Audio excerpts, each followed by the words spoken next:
We made it. Episode 100. Episode 100. Here we are. Let's do it. Oh my goodness. Of course, by now we're recording this on January 8th, so we haven't broken 10,000 plays. But I'm sure by the time it airs, we will be well over 10,000 plays. I can't wait for that day. That's going to be a good day. It's good. It is. Well, thank you, listeners, for tuning in to What's the Res. We have thoroughly enjoyed this project and plan to continue it for as far as we can foresee. This has been a ton of fun making these. Yeah, this has been great.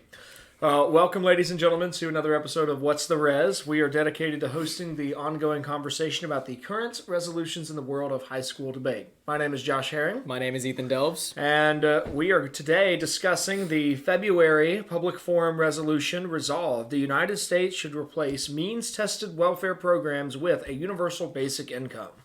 We talked a lot about UBI on What's the Res. We've had a couple debates. We did the live stream that one time. So... Yep. Yeah, it's good. I know it's an idea that seems to have captivated people's attention a lot. Yeah. I first became aware of this when I started following Andrew Yang and his presidential campaign and watched him. I think in the first Democratic presidential debate, he got maybe 10 seconds or something. Oh, yeah, yeah. But he managed to get out his belief that we need a UBI. That is the most important thing. He makes good use of the little time that he does get in the debates. I'll give him that. He does. I know we've got some friends who are big fans. They're members of Yang Gang 2020. Yep. So we'll see. Okay. Well, Ethan, what do you see in this resolution? What leaps out at you initially? The first thing that leaped out to me was means tested, because you just don't usually see that in a UBI resolution. We've debated the Coolidge one, and we made our own little UBI resolution for the live stream, like I said before. And we've never decided to put means tested in there. So my inclination is to find out if there's really a difference or what kind of difference there is between means tested and not means tested, which I can't. But I'm assuming that just means welfare that everyone qualifies for, or things that everyone qualifies for. But the UBI was just a normal thing that we discuss a lot, so that didn't really leap out that much. But means tested got my attention, because I'm wondering if there's a reason that that's included, you know? I think so. That's the more formal language for our existent package of welfare programs that the United States federal government puts forth.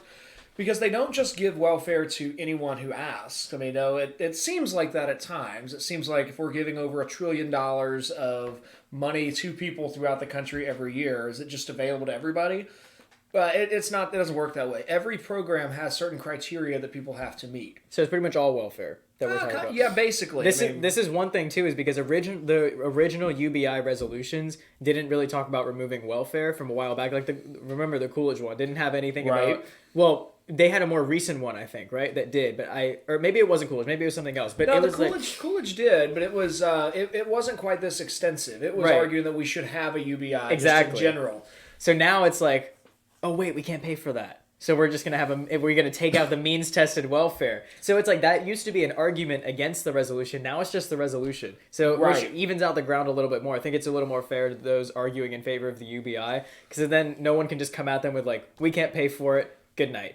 As we'll get to in a few moments. I mean, I think that's still a critical argument. At least it's not like a silver bullet argument. True. But that whole means tested idea really that's kind of critical, because you can't just sign up for Medicare. You have to prove that you are at a certain economic level. You can't just sign up for food stamps and say, I'd like money to buy groceries. You need to prove that you have a certain level of income, and so on. So how does that establish a difference with Medicare and Medicaid? I know a lot of our listeners probably know this. I'm asking you, do you know what's the difference?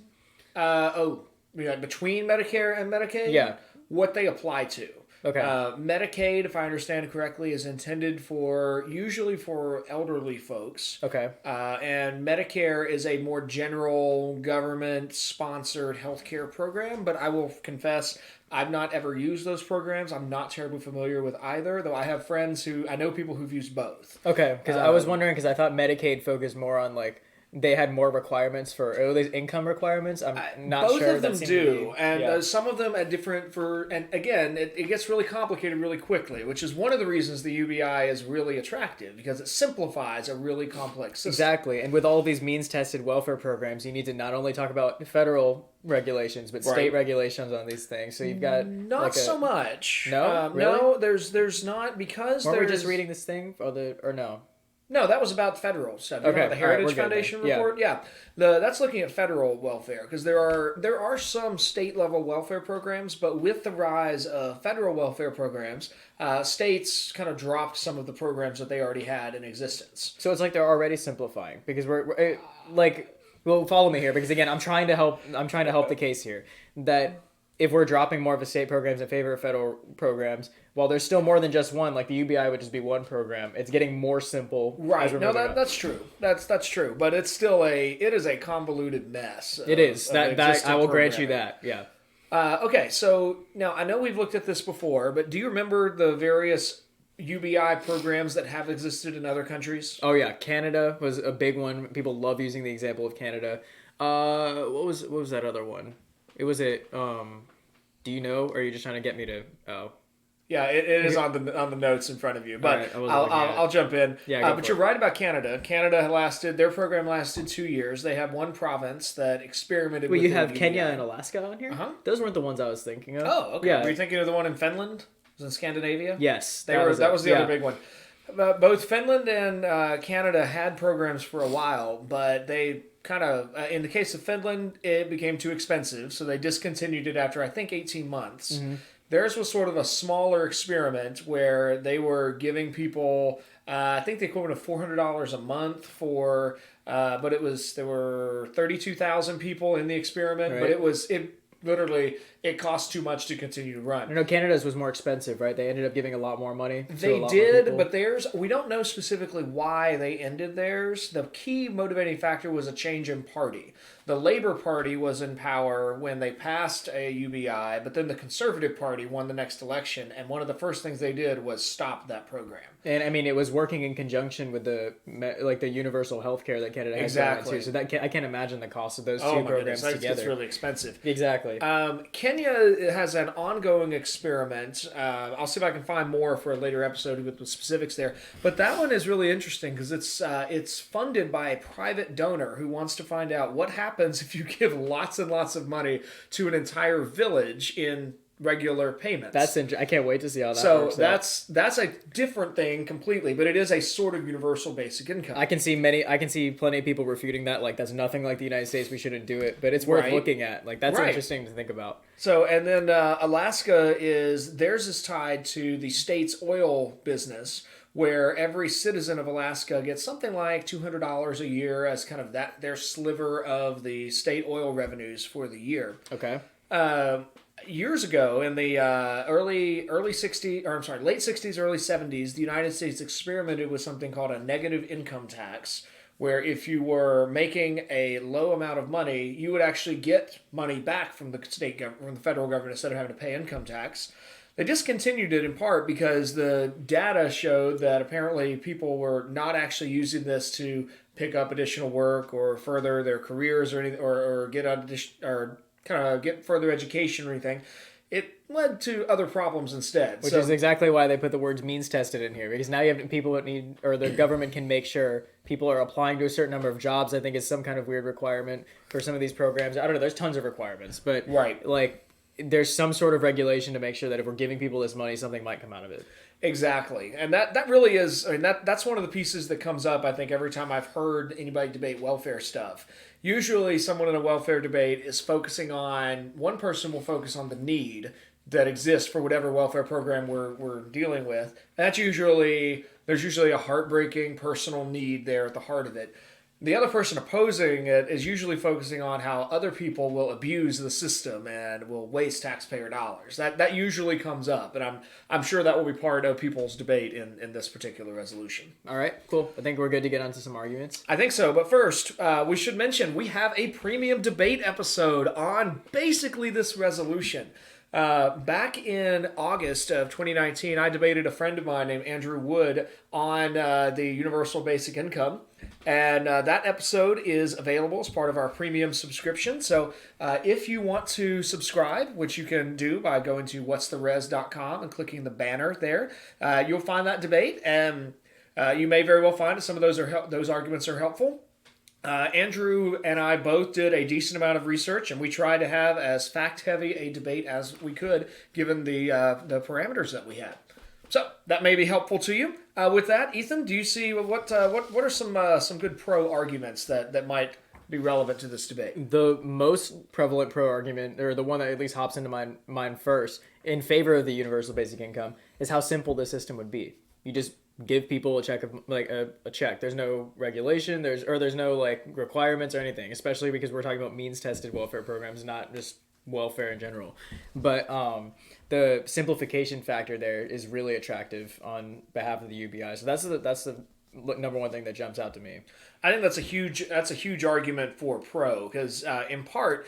I know we were looking earlier at there's a Heritage Foundation report that was trying to get at the just how much money is currently spent by the federal government on welfare, and it's not really calculatable in a reliable way because you have so many programs that are funded by various sources and they actually spend various amounts of money. It's really difficult to actually get a final number. So having a single program may very well be that could be a great way to make this work. Which I'm thinking that you kind of fall into a situation where it's not like a one-size-fits-all policy, and not everybody needs this money, which is why means-tested welfare programs could be seen as more attractive, is because when you have a program like this on a federal level, you'd want it to be individualized or more specific to the individual. So if it's a poorer family, maybe they get more money, while a massively rich person wouldn't be getting $1,000 a month from Andrew Yang just because they qualify. Because you know, Jeff Bezos needs $1,000 more a month. Exactly. I mean, he needs that. I don't know what Jeff's going to do without that $1,000 a month.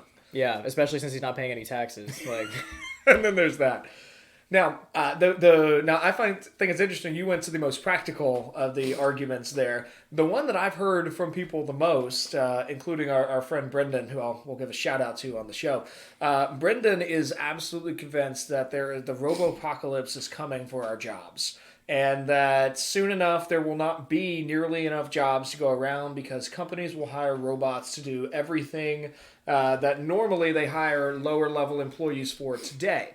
And so because of all the jobs that are going to be lost, that's why we need a universal basic income to soften the blow of the coming massive unemployment. But what you need there is money, not a universal basic income, because welfare can achieve the same purpose. For everyone who's lost their job, we can give money to them, but with the universal basic income, we'd be giving them money and people who don't need the money as well. So it seems like the welfare program is a much better solution there. Kind of, except that what you're looking at instead, the argument there for why the UBI will help with job loss is because of the scale of the job loss. And that when people are unemployed, the other parts of their lives become almost impossible in the moneyed economy that we live in. So if you don't have income coming in, your debts rise, and then your minor healthcare situations become much more drastic, much more quickly. Transportation issues cause all kinds of other problems. Homelessness becomes a bigger problem if people are foreclosed on because they're out of work. And what people need, the argument goes, is a regular stream of income to help soften some of those expenses. And this would be more effective in the coming years, especially if we replace the existing system with a UBI. This would be a good place to point out that book that you showed me that one time, The Human Advantage, I Yep. think it was called, who's it by? Do you remember? That's by a guy named Jay Richards. He's That's an right. economist at the Catholic University of America in their business school. Where he argues that basically we're not going to lose all of our jobs, was the premise of the book. Like, we, as humans, we have an advantage, and here's how that whole technological shift is going to work out. So I read most of that book, Yep. not all of it. But it was pretty good for what I read, and it gave me some hope that some robot's not going to take my position on What's the Res and become a co-host.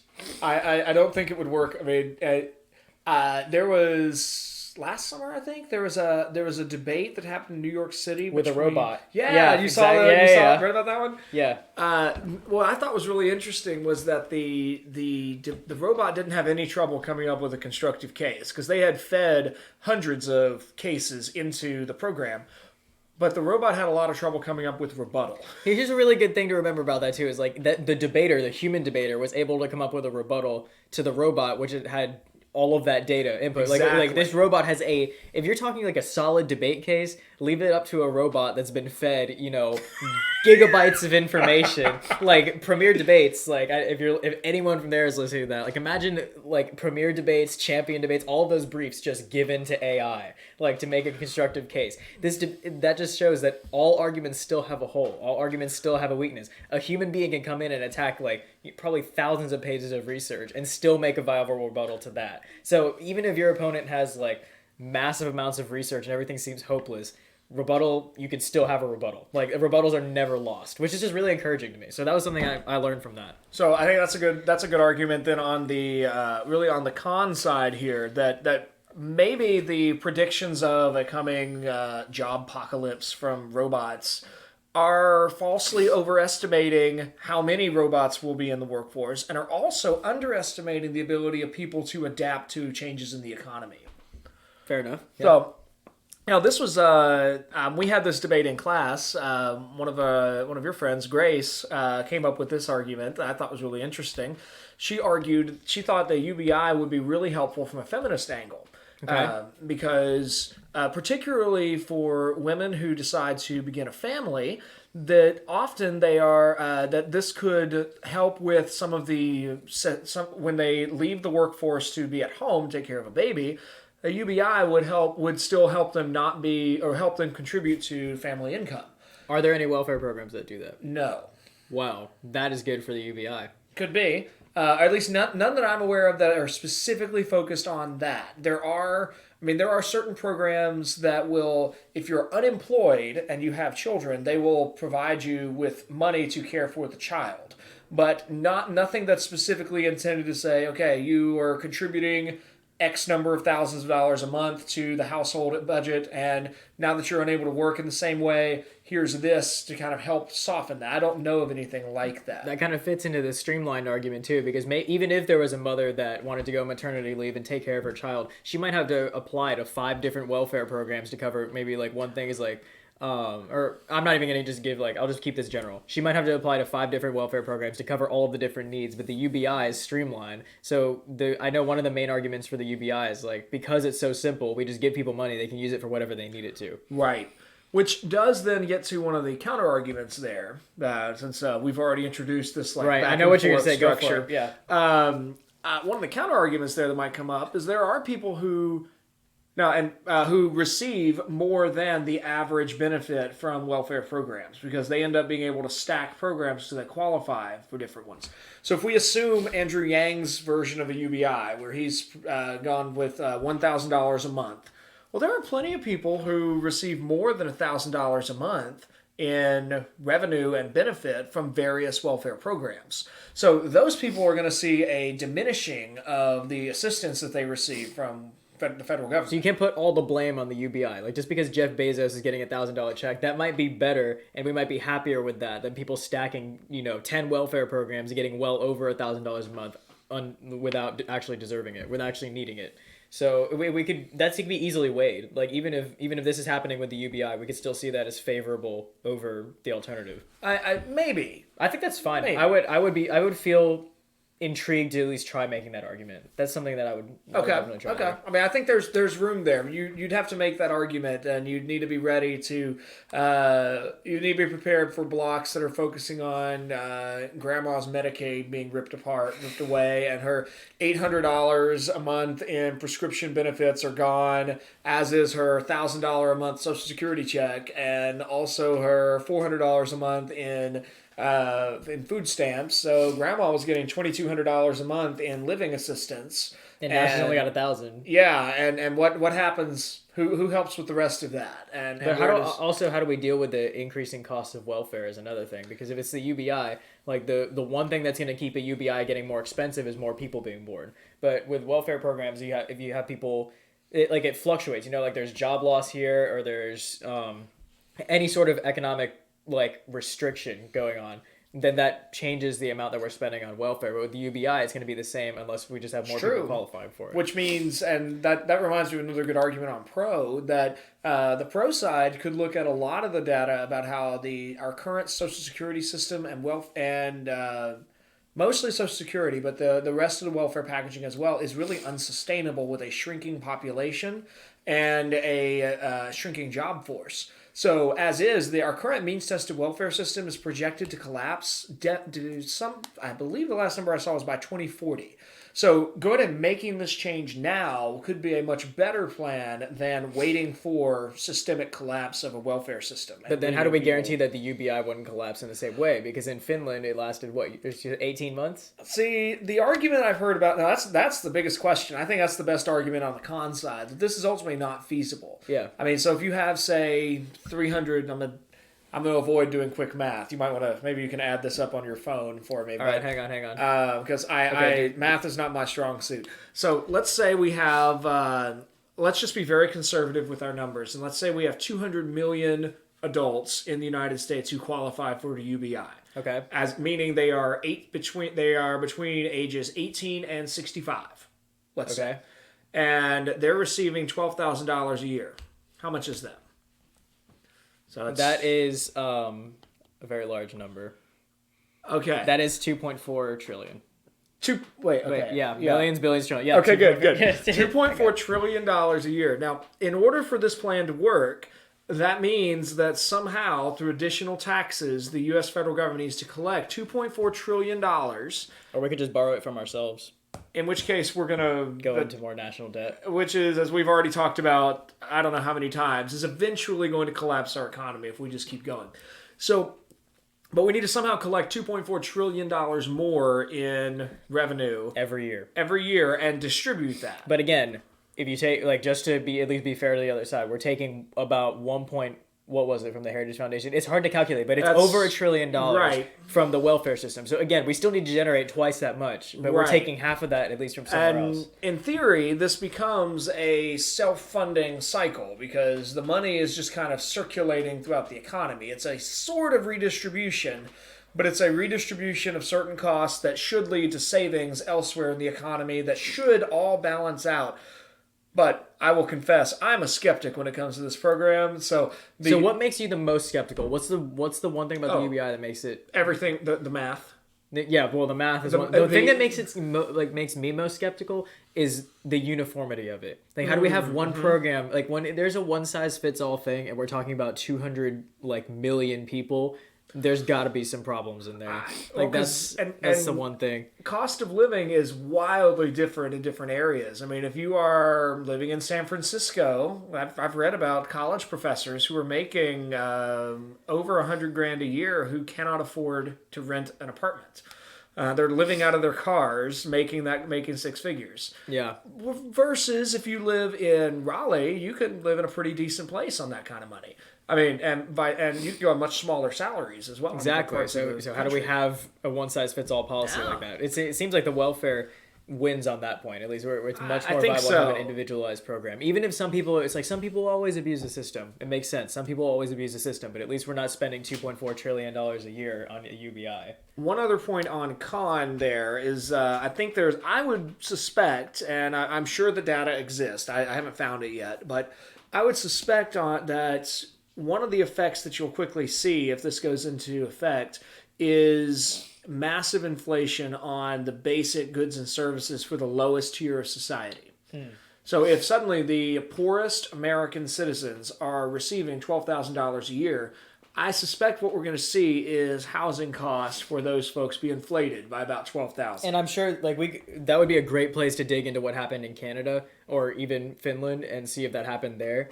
Because sometimes we get so convoluted in I don't know, the arguments on the pro or con, like the one we were just talking about with how uniform the policy is. When you're just going at it at general principles, the best thing to do is this happened in two places already. What actually happened with the UBI there? Canada was the most interesting example to me because it definitely did not go well.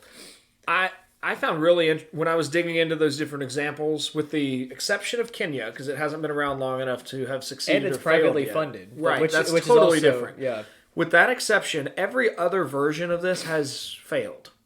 And I also want to draw into question the Alaska thing because it sort of makes sense. And I wouldn't use it, like, I wouldn't take it to the point where we're looking at a statewide example. It's like, look, let's just make this national, because Alaska is special with the oil industry. So they have a means to actually fund this. Like, we're making tons of money with oil, so everybody gets $200. Andrew Yang's planning on $1,000 for every single person for every month. Granted, being above 18 and whatever, and a U.S. citizen. But the two really viable examples are Canada and Finland. And Finland it failed after like 18 months. Mm-hmm. And Canada, I don't even know where they get all this money from. Taxes, man. Well, yeah, but they're running universal health care, and they're going to be running UBI. Taxes. Lots of taxes. It's expensive to be in Canada. Do you think anyone's going to stick to that and run it like that? Or are they just going to be like, yeah, it might be expensive, we'll find a way to pay for it? Oh, yeah, plenty of people will.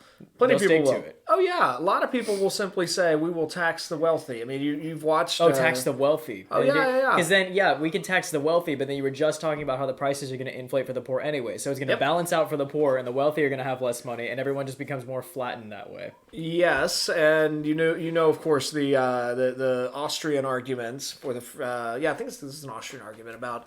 if you tax the wealthy, you reduce the ability of the wealthy to begin new companies or to hire new people or pay them higher salaries. Yeah, but they're robots, so that wouldn't happen anyways. Well, if we want to maintain humans working at a human living wage, one of the pieces that we need to do is to make sure that the wealthy do keep their own money, which they tend to use to fund their own business endeavors.